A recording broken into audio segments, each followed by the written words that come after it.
વંદે ગુજરાત.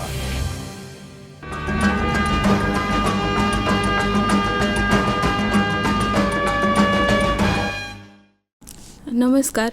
આજના virtual classroom training સેક્શનમાં આપ સૌનું હાર્દિક સ્વાગત છે. આજે હું NSQFના નવા સિલેબસ પ્રમાણે ITIમાં ચાલતા વાયરમેન ટ્રેડ અંતર્ગત નેશનલ ઇલેક્ટ્રિકલ કોડ 2011 લેસનનું તાલીમ સહ માહિતી આપીશ. National electrical code 2011. ઇન્ટ્રોડક્શન.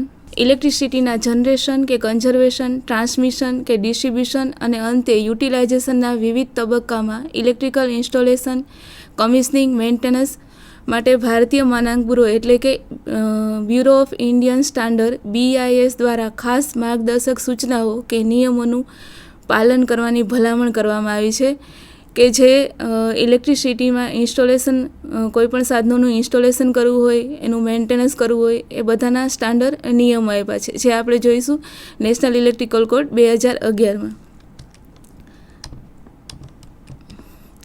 આ માર્ગદર્શક સૂચનાઓ સૌપ્રથમ 1910માં ઇન્ડિયન ઇલેક્ટ્રિસિટી એક્ટ 1910ના નામે પ્રસિદ્ધ કરવામાં આવી હતી. પછી તેમાં ફરી સુધારાઓ કરવામાં આવ્યા થોડા અને 1956ના નામે તેને પ્રસિદ્ધ કરી. પછી પાછું લાંબા સમયગાળા બાદ ટેકનોલોજીમાં થયેલ આમૂલ પરિવર્તન અને ગ્રાહકોના વ્યાપક હિતને ધ્યાનમાં રાખીને 1985માં ભારતનો પ્રથમ નેશનલ ઇલેક્ટ્રિકલ કોડની રચના કરવામાં આવી હતી.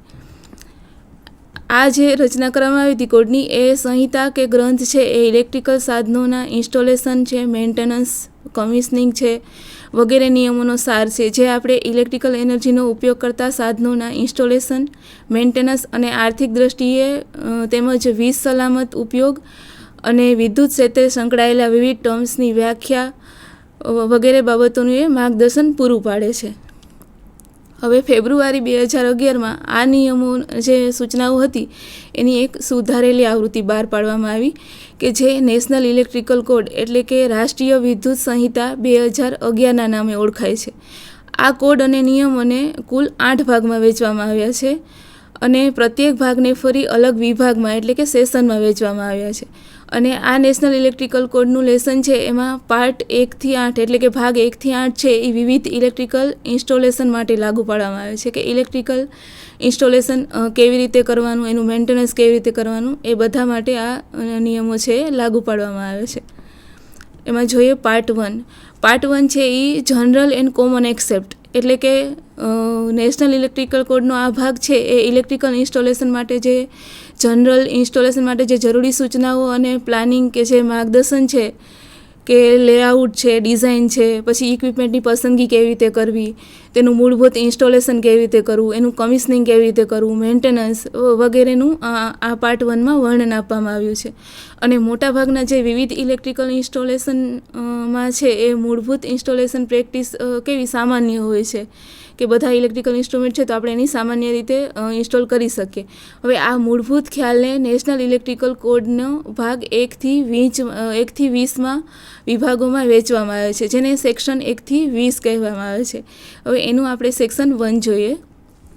સેક્શન 1માં શું છે તો કે scope of the national electrical code એટલે કે આ વિભાગમાં નેશનલ ઇલેક્ટ્રિકલ કોડનું જે કાર્યક્ષેત્ર છે ને એ દર્શાવવામાં આવ્યું છે. એટલે કે નેશનલ ઇલેક્ટ્રિકલ કોડમાં કઈ કઈ બાબતોનો સમાવેશ થાય છે, જેમ કે પાવર સિસ્ટમનો ભાગ બનતી વિવિધ ઇલેક્ટ્રિકલ આઇટમની પસંદગી માટેની સ્ટાન્ડર્ડ પ્રેક્ટિસ કરવી, પછી બિલ્ડિંગ અથવા તો ઇન્ડસ્ટ્રીયલ સ્ટ્રક્ચરના ઇલેક્ટ્રિકલ ઇન્સ્ટોલેશન દરમિયાન સેફ્ટી પ્રોસિજર સંબંધિત માહિતી છે, પછી જનરલ સેફ્ટી પ્રોવિઝન છે, ઇલેક્ટ્રિકલ કાર્યની પ્રેક્ટિસ છે, પછી ખાસ પ્રકારના વાતાવરણમાં ઇલેક્ટ્રિકલ ઇક્વિપમેન્ટના ઉપયોગ સમયે જે સાવચેતીઓ રાખવી પડે તે છે. હવે જોઈએ સેક્શન 2, જેમાં છે ડેફિનેશન. સેક્શન 2માં ઇલેક્ટ્રિકલ વિભાગના ફિલ્ડ સાથે સંકળાયેલી જે અલગ અલગ ડેફિનેશન છે એટલે કે ટર્મ્સ છે, વ્યાખ્યાઓ છે ઇલેક્ટ્રિકલની, એ બધી સેક્શન 2માં આપવામાં આવી છે. એ વ્યાખ્યાઓ કઈ કઈ છે તો કે દાખલા તરીકે કેપેસિટર છે, કન્ડક્ટર છે, ઇલેક્ટ્રોડ છે, પછી કરંટની વ્યાખ્યા છે, ઇલેક્ટ્રિક સર્કિટ છે, પછી વોલ્ટેજ છે, પોટેન્શિયલ ડિફરન્સ વગેરે જે બધા ટર્મ્સ અને વ્યાખ્યાઓ છે એ નેશનલ ઇલેક્ટ્રિકલ કોડના આ સેક્શન 2 વિભાગમાં આપવામાં આવી છે, જે ડેફિનેશન તરીકે ઓળખાય છે. પછી આવે છે સેક્શન 3 કે જે geographical symbol for diagram, letter symbol and sign. હવે આ વિભાગમાં શું આપવામાં આવ્યું છે તો કે ઇલેક્ટ્રિકલમાં વપરાતા વિવિધ ગ્રાફિક છે, પછી એના ગ્રાફિક સિમ્બોલ, પછી એની સાઇન છે, પછી લેટરનું સિમ્બોલ છે વગેરેનું વર્ણન છે એ સેક્શન 3માં કરવામાં આવ્યું છે. દાખલા તરીકે ડાયરેક્ટ કરંટ છે તો ડાયરેક્ટ કરંટનો સિમ્બોલ, પછી ઓલ્ટરનેટિંગ કરંટ હોય તો ઓલ્ટરનેટિંગ કરંટનો સિમ્બોલ, પછી વાઇન્ડિંગ જેમ કે સ્ટાર વાઇન્ડિંગ, ડેલ્ટા વાઇન્ડિંગ વગેરે જે બધા ગ્રાફિકલ સિમ્બોલ અને ડાયાગ્રામ પ્લસ લેટરના જે સિમ્બોલ છે એ બધી સાઇનો છે એ સેક્શન 3માં આપવામાં આવી છે. પછી આવે છે સેક્શન 4. એમાં છે guide for preparation of diagram, chart, table and marking. હવે આ વિભાગમાં ચાર્ટ છે કેવી રીતે બનાવવા, ડાયાગ્રામ છે ઇલેક્ટ્રિકલના, પછી ઇલેક્ટ્રોટેકનોલોજીના ટેબલો છે એ બધેને બનાવવા માટેની ગાઈડલાઇન છે એ સેક્શન 4માં આપવામાં આવી છે. હવે અહીં આપણે એક ઉદાહરણ જોઈએ કે દાખલા તરીકે ચાર્ટ બનાવવો હોય તો ચાર્ટ બનાવવા માટે કઈ કઈ સૂચનાઓ લાગુ પડે છે તો કે વિવિધ ઓપરેશન છે.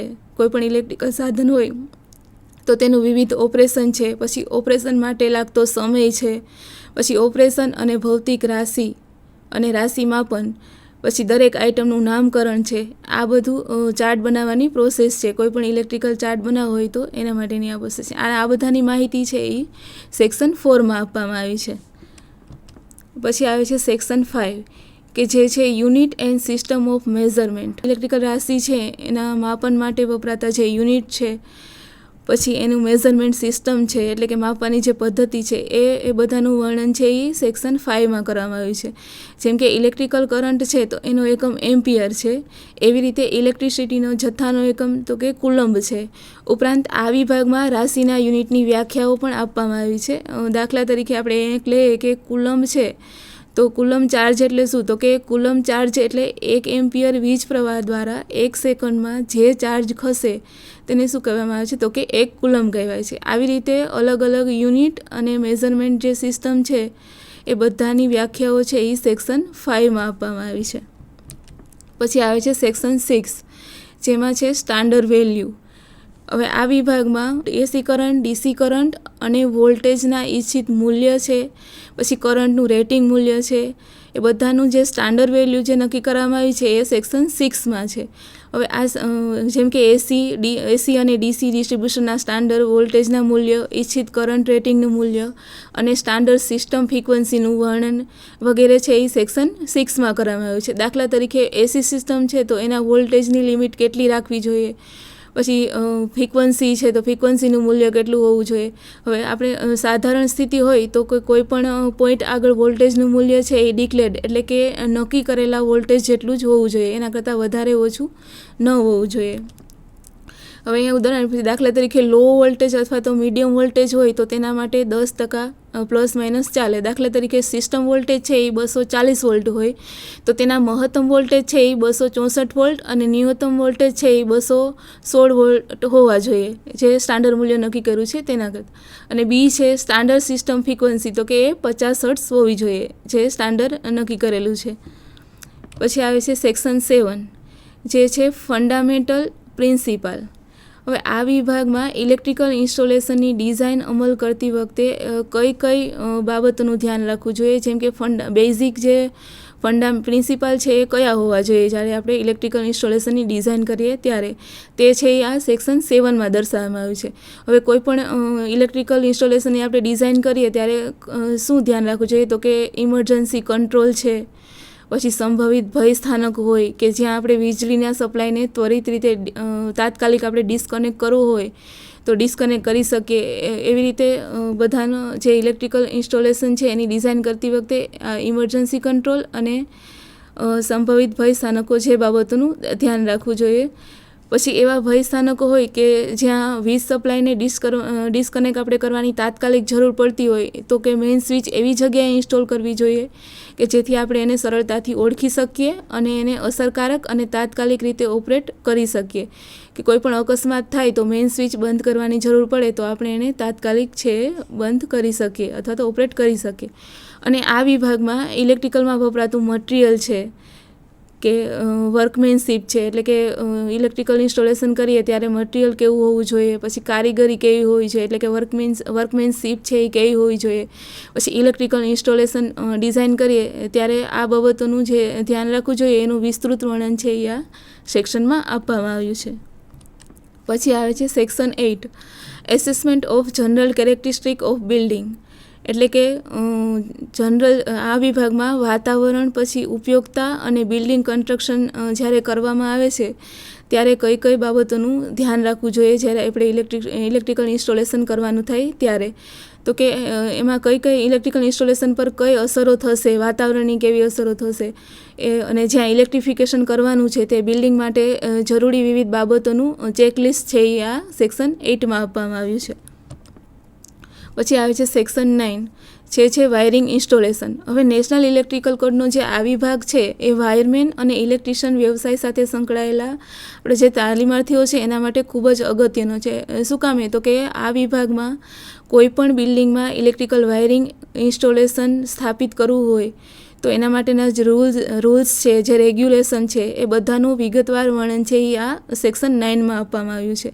હવે આમાં શું બીજું આપવામાં આવ્યું છે? તો કે વિવિધ પ્રકારના વ્યવસાય માટે પણ, કોઈ પણ વ્યવસાય માટે પણ જો જરૂરી વાયરિંગ ઇન્સ્ટોલેશનની આવશ્યક ડિઝાઇન અને રચનાકીય જરૂરિયાતોનું વર્ણન પણ આ વિભાગમાં આવ્યું છે કે કોઈ પણ વ્યવસાય સાથે સંકળાયેલા હોય તો એને ઇન્સ્ટોલેશન કરવું હોય ઇલેક્ટ્રિકલ, કે એની આવશ્યક ડિઝાઇનો છે, તો એ બધાની રચનાની જે માહિતી છે એ બધું આ સેક્શન 9માં આપવામાં આવ્યું છે.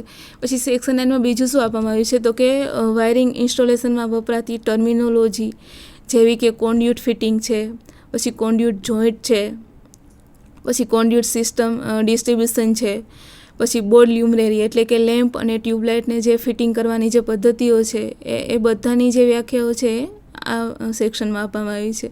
ઉપરાંત આ વિભાગમાં છે ડિસ્ટ્રીબ્યુશન બોર્ડ સિસ્ટમ છે, કે કોઈ પણ વાયરિંગ કરીએ ત્યારે ડિસ્ટ્રીબ્યુશન સિસ્ટમ કેવી હોવી જોઈએ. પછી હાઉસ વાયરિંગ સર્કિટ છે, કે ઘરમાં જે વાયરિંગ કરવામાં આવે છે તેની સર્કિટ છે. પછી વાયરિંગમાં વપરાતી સેફ્ટી ડિવાઇસીસ છે, કે વાયરિંગ કરતી વખતે કઈ કઈ સેફ્ટી ડિવાઇસીસ રાખવી જોઈએ. પછી ડિસ્ટ્રીબ્યુશન સર્કિટ છે. પછી એક મકાનમાંથી બીજા મકાનમાં સપ્લાય આપવાની રચના છે. પછી વિવિધ પ્રકારના ડોમેસ્ટિક વાયરિંગ છે, કે ઘરગથ્થુ જે વાયરિંગ કરીએ છીએ અલગ અલગ પ્રકારના, એ બધાની માહિતી છે આ વિભાગમાં છે. પછી વિવિધ પ્રકારની વાયરિંગ એસેસરીઝ છે, કે કઈ કઈ એસેસરીઝ વાયરિંગમાં વપરાય છે. પછી વાયરિંગમાં વપરાતા જોઈન્ટ, પછી કેબલના જોઈન્ટ, કે વાયર જ્યારે વાયરિંગ કરીએ ત્યારે વાયરિંગમાં કયા કયા જોઈન્ટ વપરાય છે એ, પ્લસ કેબલ જોઈન્ટનિંગ અને બેન્ડિંગ વગેરે અસંખ્ય ઇલેક્ટ્રિકલ વાયરિંગ એસેસરીઝ અને વાયરિંગની રચનાનું ડાયાગ્રામ અને ડ્રોઈંગ સાથે વર્ણન છે એ આ વાયરિંગ ઇન્સ્ટોલેશન વિભાગમાં આપવામાં આવ્યું છે, કે જે ITIના વાયરમેન અને ઇલેક્ટ્રિશિયન તાલીમાર્થીઓ માટે અગત્યનું છે. પછી આવે છે સેક્શન 10, કે જે છે શોર્ટ સર્કિટ કેલ્ક્યુલેશન, એટલે કે આ વિભાગમાં શું છે? તો કે શોર્ટ સર્કિટ થાય ત્યારે કરંટનું કેલ્ક્યુલેશન કેવી રીતે કરવાનું, કે કોઈ પણ 3 ફેઝ AC સિસ્ટમ હોય તો એમાં શોર્ટ સર્કિટ કરંટ કેલ્ક્યુલેશન, પછી કેબલ અને પછી એનો ફ્લેક્સિબલ કોડ વાયર છે એની કરંટ કેપેસિટી કેટલી હોવી જોઈએ. પછી વોલ્ટેજ ડ્રોપનું કેલ્ક્યુલેશન છે. પછી શોર્ટ સર્કિટ કરંટની કેબલ અને અન્ય એસેસરીઝ, કે જે ઇન્સ્યુલેશન પર થતી અસર, પછી ઓવરલોડ પ્રોટેક્શન વગેરે બાબતોનું વર્ણન છે એ આ શોર્ટ સર્કિટ કેલ્ક્યુલેશન વિભાગમાં આપવામાં આવ્યું છે. પછી આવે છે સેક્શન 11, જે છે electrical accept of building service, એટલે કે આ વિભાગમાં વિવિધ પ્રકારની જે બિલ્ડિંગ સર્વિસ હોય છે કે જ્યાં ઇલેક્ટ્રિકલ પાવર વાપરે છે. હવે ત્યાં ઇલેક્ટ્રિકલ ઇન્સ્ટોલેશન કરે તો ત્યાં કઈ કઈ આવશ્યક જરૂરિયાતો છે, જે ધ્યાનમાં રાખવાની બાબતો છે તેનું વર્ણન છે એ આ સેક્શનમાં આપવામાં આવ્યું છે. હવે આ સેક્શનમાં શું હોય? તો કે બિલ્ડિંગના સર્વિસ કે ઇલેક્ટ્રિકલ પાવર જે વાપરે છે તો એના ઇન્સ્ટોલેશન માટે કઈ બાબતો હોય છે? તો કે પહેલું તો હોય છે કે સારી રોશનીના મૂળભૂત સિદ્ધાંતો છે, એટલે કે સારું લાઇટિંગ મળે એના જે મૂળભૂત સિદ્ધાંતો. પછી એની ડિઝાઇન છે લાઇટિંગની. પછી વાયરિંગ મેઇન સિસ્ટમ જેવી કે લાઇટિંગ અને વેન્ટિલેશન સિસ્ટમ છે. પછી એના પ્રકારો છે. પછી એર કન્ડિશનિંગ છે અને હીટિંગ સિસ્ટમ છે. ફાયર એલાર્મ છે. પછી ફાયર સિસ્ટમ છે. પછી લિફ્ટ અને એક્સેલેટર સિસ્ટમ છે. પછી છે call base system. Computer system, telephone system, પછી બિલ્ડિંગ મેનેજમેન્ટ સિસ્ટમ, આ બધાનું આખું બિલ્ડિંગનું જે આખું મેનેજમેન્ટ અને ઇલેક્ટ્રિકલ ઇન્સ્ટોલેશન જે બધું કરવામાં આવે છે, જે સેફટી માટેનું હોય છે કે ફાયર માટેનું હોય છે, એ બધાનું વિગતવાર વર્ણન છે એ આ સેક્શનમાં આપવામાં આવ્યું છે. પછી આવે છે સેક્શન 12, સિલેક્શન ઓફ ઇક્વિપમેન્ટ. એટલે કે આ વિભાગમાં છે એ ઇલેક્ટ્રિકલ પાવર ઇક્વિપમેન્ટના સિલેક્શન, ઇન્સ્ટોલેશન અને મેન્ટેનન્સ માટેના જરૂરી ધોરણો કે જે પ્રમાણ, પછી વોલ્ટેજ, કરંટ, ફ્રીક્વન્સી અને પાવર એનું વર્ણન છે એ આ વિભાગમાં આપવામાં આવ્યું છે. એટલે કે આપણે ઇલેક્ટ્રિકલ ઇન્સ્ટોલેશન જ્યારે કરવામાં આવે છે ત્યારે જે ઇક્વિપમેન્ટ આપણે પસંદગી કરીએ છીએ તો એ ઇક્વિપમેન્ટની પસંદગી કેવી રીતે કરવી જોઈએ અને એનું મેન્ટેનન્સ અને એનું ઇન્સ્ટોલેશન કેવી રીતે કરવું જોઈએ એ આ સેક્શનમાં આપવામાં આવ્યું છે. હવે દાખલા તરીકે અહીંયા લઈએ કે વોલ્ટેજ રેટિંગ માટે છે તો કે પ્રત્યેક ઇલેક્ટ્રિકલ ઇક્વિપમેન્ટ છે એને આપવામાં આવતા મહત્તમ સ્થિર વોલ્ટેજ અને સંભવિત વોલ્ટેજ, એટલે કે ઓવર વોલ્ટેજ સહન કરી શકે તેવી યોગ્ય કેપેસિટીનું હોવું જોઈએ. એટલે કે આપણે જે ઇલેક્ટ્રિકલ ઇક્વિપમેન્ટ પસંદ કરીએ તો એને જે વોલ્ટેજ આપવામાં આવે છે, એટલે કે જે સ્થિર વોલ્ટેજ હોય એ, એટલે કે કોન્સ્ટન્ટ વોલ્ટેજ હોય એ, અને એના ઓવર વોલ્ટેજ, તો કે કોન્સ્ટન્ટ વોલ્ટેજ અને ઓવર વોલ્ટેજ બેયને સહન કરી શકે તેવી કેપેસિટીનું હોવું જોઈએ જે આપણે ઇલેક્ટ્રિકલ ઇક્વિપમેન્ટ સિલેક્શન કરીએ છીએ એ. અને એની માહિતી છે એ આ સેક્શનમાં આપવામાં આવી છે. પછી આવે છે section 30, erection and pre commissioning testing of installation. હવે આ વિભાગમાં શું આપવામાં આવ્યું છે તો કે કમિશનિંગ, જ્યારે ઇલેક્ટ્રિકલ ઇન્સ્ટોલેશન કરવામાં આવે ત્યારે એના કન્ટિન્યુટી ટેસ્ટ છે, પછી એનું ઇરેક્શન કરવાનું હોય છે, એ બધા ટેસ્ટ છે એ આ વિભાગમાં આપવામાં આવ્યા છે. કે જેમ કે સ્વિચ બોર્ડ છે, ટ્રાન્સફોર્મર, કેબલ, મોટર અને અન્ય equipment, energy metre, earthing erection અને પ્રી કમિશનિંગ પહેલાંના ટેસ્ટિંગ છે, જે પ્રી કમિશનિંગ થઈ જાય તે પહેલાંના જે ટેસ્ટ કરવામાં આવે છે એ, અને ઇન્સ્પેક્શનના સામાન્ય સિદ્ધાંતો કે નિયમોની ગાઈડલાઇન છે એ આ સેક્શનમાં આપવામાં આવી છે. પછી કોઈ પણ નવું વાયરિંગ આપણે ઇન્સ્ટોલેશન કર્યું હોય તો કે તેનું કન્ટિન્યુટી ટેસ્ટ જે લેવાના હોય છે એ, પછી એનું ઇન્સ્યુલેશન રેઝિસ્ટન્સ ટેસ્ટ લેવાનો હોય છે એ, પછી એનો પોલારિટી ટેસ્ટ છે એ વગેરે ટેસ્ટ કરવાની જે રીતો છે એનું વર્ણન છે એ આ સેક્શનમાં આપવામાં આવ્યું છે. પછી આવે છે સેક્શન 14, જે અર્થિંગ માટેનું છે. અને આ સેક્શન છે એ અર્થિંગ માટેનું એક સ્વતંત્ર વિભાગ છે કે જેમાં ઇલેક્ટ્રિકલ અર્થિંગના ઇન્સ્ટોલેશનમાં સાથે સંકળાયેલી જે બાબતો છે એનું વર્ણન આપવામાં આવ્યું છે, એની બાબતો દર્શાવવામાં આવી છે કે અર્થિંગ કરતી વખતે કઈ બાબતો ધ્યાનમાં રાખવી જોઈએ. તો કે સોલ રેઝિસ્ટિવિટી છે, અર્થ ઇલેક્ટ્રિક કોડના ડિઝાઇન પેરામીટર છે, પછી અર્થ બસ અને અર્થ વાયર છે, પછી ચોથું છે અર્થ રેઝિસ્ટન્સ મેઝરમેન્ટ છે, પછી અર્થિંગના પ્રકારો છે, પછી છે અર્થ કન્ટિન્યુટી કંડક્ટર છે, પછી અર્થ ફોલ્ટ પ્રોટેક્ટિવ ડિવાઇસનું સિલેક્શન છે. હવે અર્થિંગના જેટલા મુદ્દાઓ છે એ બધા આ સેક્શન 14માં આપવામાં આવે છે, જે અર્થિંગનો વિભાગ છે તેમાં. પછી આવે છે સેક્શન 15, જે છે લાઇટિંગ પ્રોટેક્શન. હવે આ વિભાગમાં લાઇટિંગ પ્રોટેક્ટિવ જે સિસ્ટમ છે એની માહિતી આપવામાં આવી છે કે લાઇટિંગ પ્રોટેક્ટિવ સિસ્ટમ છે તો કે એની ડિઝાઇન, જ્યારે આપણે ડિઝાઇન કરીએ ત્યારે જ એની પ્રોટેક્શન અને એની રચનાની બાબતો છે એ ધ્યાનમાં લેવી જોઈએ. કે જેમ કે ડિઝાઇન અને રચનાકીય બાબતો ઉપરાંત લાઇટિંગ પ્રોટેક્શન સાથે સંકળાયેલ સંબંધિત ટર્મિનોલોજી, પછી લાઇટિંગની ડિસ્ચાર્જ જે કેરેક્ટરિસ્ટિક હોય છે એ, પછી લાઇટિંગની ઇલેક્ટ્રિકલ, મિકેનિકલ અને થર્મલ ઇફેક્ટ.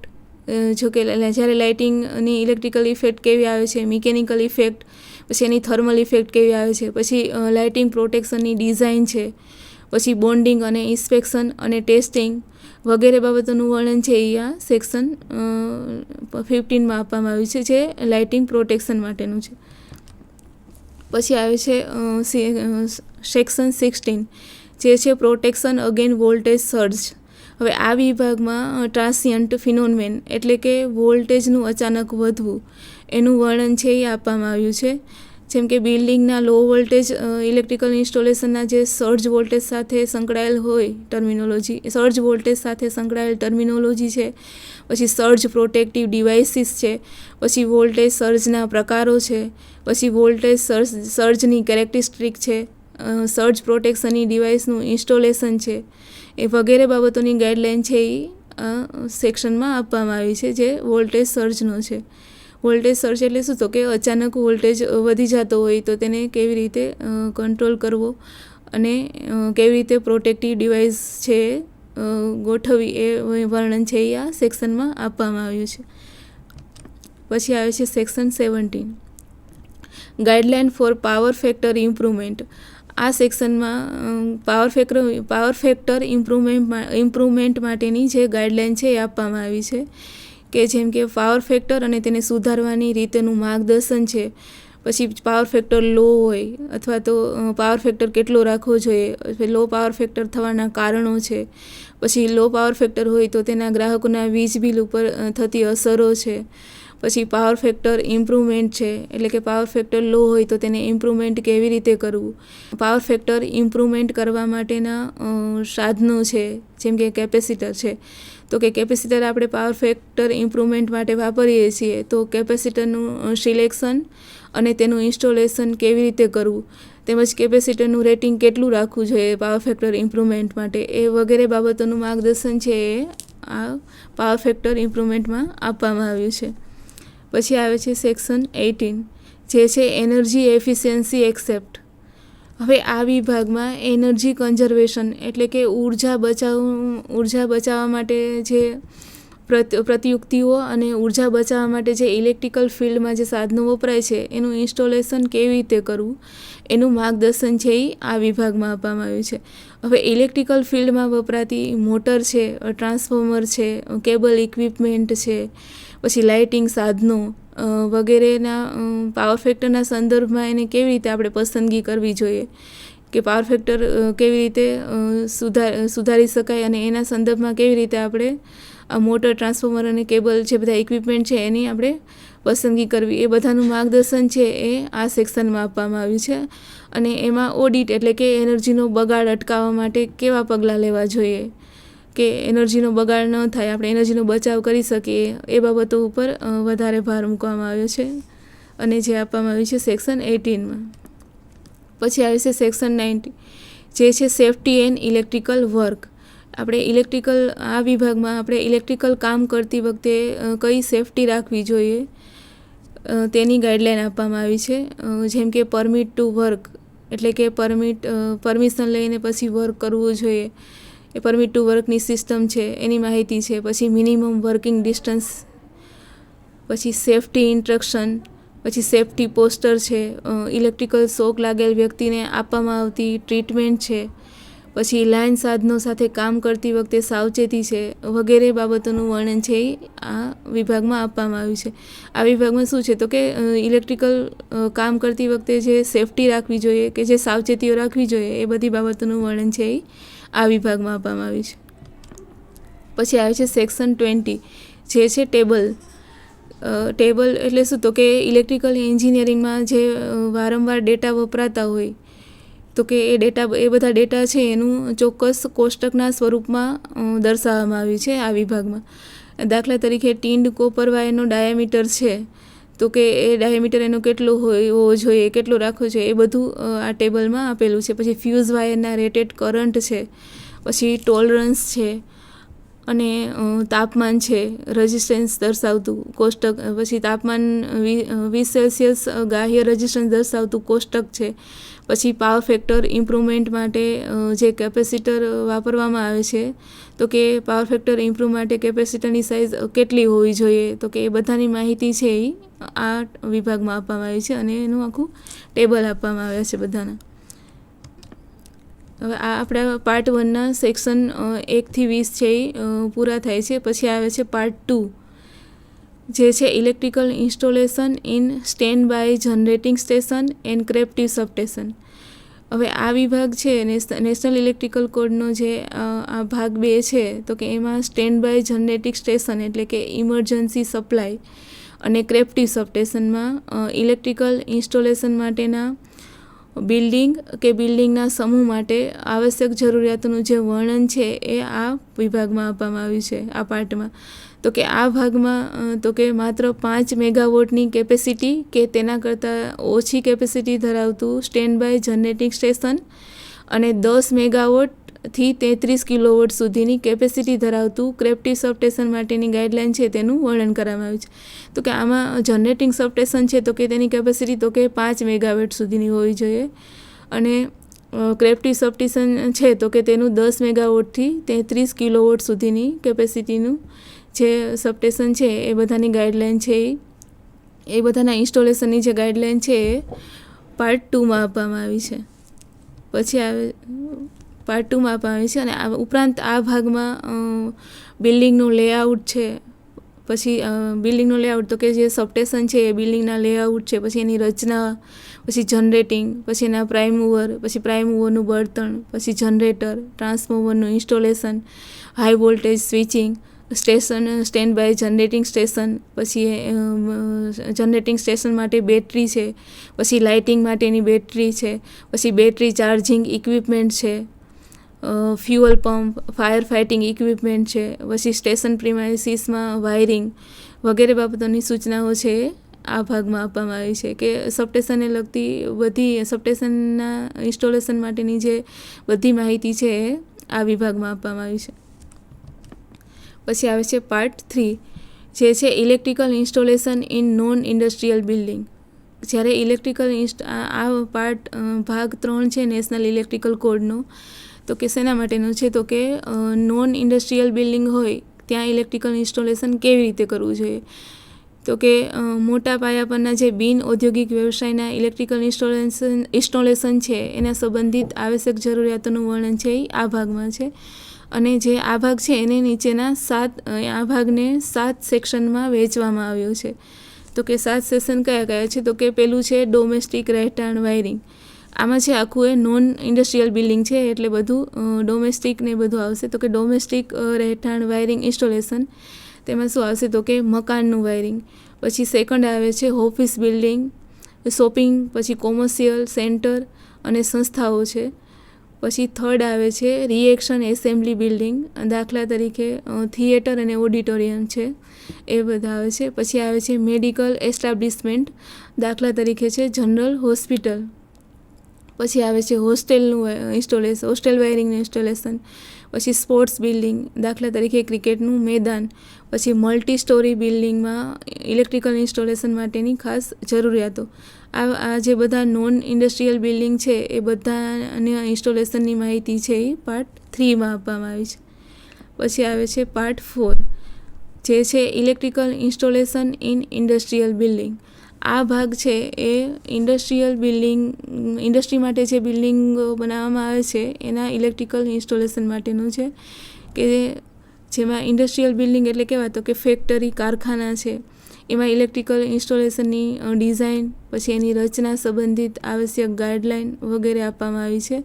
અને આ ભાગમાં ઇન્ડસ્ટ્રીયલ બિલ્ડિંગનું વર્ગીકરણ છે, પછી ઇન્ડસ્ટ્રીયલ સબસ્ટેશન છે, પછી પાવર ડિસ્ટ્રીબ્યુશન છે, એટલે ઇન્ડસ્ટ્રીયલ પ્રિમાઇસીસમાં અર્થિંગની ગાઈડલાઇન છે, પછી ફાયર સેફ્ટી રિક્વાયરમેન્ટ છે, પછી એનું emergency stand by power supply છે કે ઇમરજન્સી ફાયર સેફ્ટી રિક્વાયરમેન્ટ છે, ઇમરજન્સી છે, પછી સ્ટેન્ડ બાય પાવર સપ્લાય, પછી લાઇટિંગ અને તેના સાધનો, પછી લાઇટિંગનું લેવલ, પછી પાવર ફેક્ટર, કેપેસિટર રેટિંગ અને તેના રેટેડ વોલ્ટેજ વગેરે સંબંધી વિસ્તૃત જે ગાઈડલાઇન છે એ આ ભાગમાં આપવામાં આવી છે. પછી આવે છે પાર્ટ 5, જે છે આઉટડોર ઇન્સ્ટોલેશન.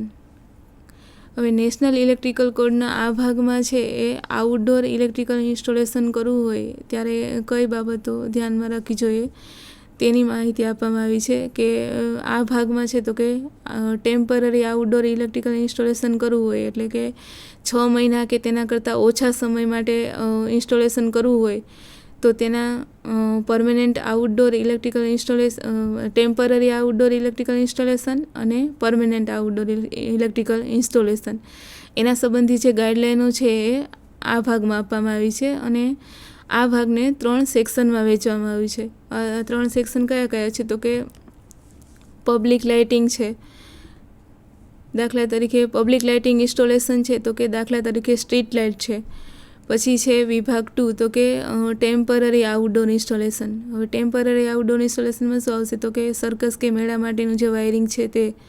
પછી આવે છે ભાગ 3 તો કે પરમનન્ટ આઉટડોર ઇન્સ્ટોલેશન, કે પરમનન્ટ આઉટડોર ઇન્સ્ટોલેશન કરવું હોય તો એમાં શું આવશે તો કે આપણે સબસ્ટેશન છે જે 66 kV છે, 132 kV છે, એ બધા સબસ્ટેશનનું જે ઇલેક્ટ્રિફિકેશન છે એ આઉટડોર ઇન્સ્ટોલેશનમાં આપવામાં આવ્યું છે. Part 6 electrical installation in agriculture premises. National electrical કોડનો ભાગ 6 છે. એમાં ખેતીવાડી વિસ્તાર કે જ્યાં પાલતુ પશુઓ હોય અને તેના રહેવા માટેના શેડ બનાવેલા હોય, તેમજ માનવ રહેઠાણ હોય, એ બધા માટેના જે ખેતીવાડીના જે ઇલેક્ટ્રિકલ ઇન્સ્ટોલેશન સંબંધિત જે નિયમો છે એ પાર્ટ 6માં આપવામાં આવ્યો છે, જે છે electrical installation in agriculture premises, કે જે ખેતીવાડી વિસ્તારમાં કેવી રીતે ઇન્સ્ટોલેશન કરવું ઇલેક્ટ્રિકલ ઇક્વિપમેન્ટનું, તેની માહિતી પાર્ટ 6માં આપવામાં આવી છે. પછી આવે છે પાર્ટ 7, જે છે electrical installation in hazard area. National electrical કોડના આ ભાગમાં કેમિકલ ઇન્ડસ્ટ્રીઝ છે, પેટ્રોકેમિકલ રિફાઇનરી છે અને તેના જેવા અન્ય ગેસ એટમોસ્ફિયર છે, પછી ફ્લેમેબલ લિક્વિડ છે, ગેસ અને વેપર હાજર હોય તેવા જે બધા હેઝાર્ડ વિસ્તારો છે એમાં ઇલેક્ટ્રિકલ ઇન્સ્ટોલેશન અને ઇક્વિપમેન્ટ સંબંધી જે ગાઈડલાઇન છે એ પાર્ટ 7માં આપવામાં આવી છે. હવે આ ભાગમાં હેઝાર્ડ એરિયા સંબંધી જે ટર્મિનોલોજીની વ્યાખ્યાઓ છે, પછી હેઝાર્ડ એરિયાનું વર્ગીકરણ છે, પછી હેઝાર્ડ એરિયામાં જે ઇલેક્ટ્રિકલ ઇન્સ્ટોલેશન કરવામાં આવે તો કે ઇલેક્ટ્રિકલ ઇન્સ્ટોલેશન કેવી રીતે કરવું, પછી એનું વાયરિંગ, ઇન્સ્ટોલેશન, ઇક્વિપમેન્ટનું સિલેક્શન છે, એ વગેરે બાબતો છે એ પાર્ટ 7માં આપવામાં આવી છે. અને એ બધી બાબતોનું વિસ્તૃત વર્ણન છે એ આ ભાગમાં છે, પાર્ટ 7માં. પછી આવે છે પાર્ટ 8, જે છે સોલાર ફોટોવોલ્ટિક એટલે કે પીવી પાવર સપ્લાય સિસ્ટમ. હવે નેશનલ ઇલેક્ટ્રિકલ કોડના આ ભાગમાં સોલાર ફોટોવોલ્ટિક એટલે કે પીવી, એને શોર્ટ ફોર્મ કહેવાય પીવી, એનર્જી સિસ્ટમ તથા તે સિસ્ટમની એસેસરીઝ, સિસ્ટમમાં ઇલેક્ટ્રિકલ પાવર સપ્લાય, પછી ઇલેક્ટ્રિકલ ઇન્સ્ટોલેશન સંબંધિત ગાઈડલાઇન છે એ બધી ભાગ 8માં આપવામાં આવી છે. હવે આ ભાગમાં છે એ સોલાર ફોટોવોલ્ટિક એનર્જીનો પાયાનો એકમ છે, જેમ કે પીવી સેલ, પીવી મોડ્યુલ, આ બધા પાયાના જે એકમો છે પીવી મોડ્યુલ, પછી પીવી સ્ટ્રિંગ, પીવી એર એટલે કે ફોટોવોલ્ટિક એર વગેરે ટર્મ્સની વ્યાખ્યાઓ, એની રચનાઓ, પછી એની સંબંધિત જે ગાઈડલાઇન છે એ બધી આપવામાં આવી છે. પછી પીવી પાવર જનરેટિંગ સ્ટેશનના પ્રકારો છે, તેનું વાયરિંગ, પછી એની સેફ્ટી પ્રોટેક્શન, પછી સોલાર સ્પેક્ટ્રમનું વર્ગીકરણ, પછી સોલાર સેલ અને તેના પ્રકારો, પછી પીવી સેલનું બેઝિક સ્ટ્રક્ચર છે, પછી પીવી સેલની કેરેક્ટરિસ્ટિક છે, પછી સિલિકોન સેલ અને તેનું ટેસ્ટિંગ છે, વગેરે બાબતોની જે ગાઈડલાઇનો છે તે આ ફોટોવોલ્ટિક સેલમાં આપવામાં આવી છે. આ હતું આપણું ઇલેક્ટ્રિકલ નેશનલ કોડ 2011ના ભાગ 1 થી 8 અને પાર્ટ 1ના સેક્શન 1 થી 20. હવે આની વધુ તમારે માહિતી અને જો વર્ણન વગેરે જોવું હોય તો www.standardbis.in ની મુલાકાત લેવી, જેમાં આ બધા જે નેશનલ ઇલેક્ટ્રિકલ કોડના જે વિભાગો છે એની વિસ્તૃત માહિતી અને માર્ગદર્શન એમાં આપવામાં આવશે. Thank you.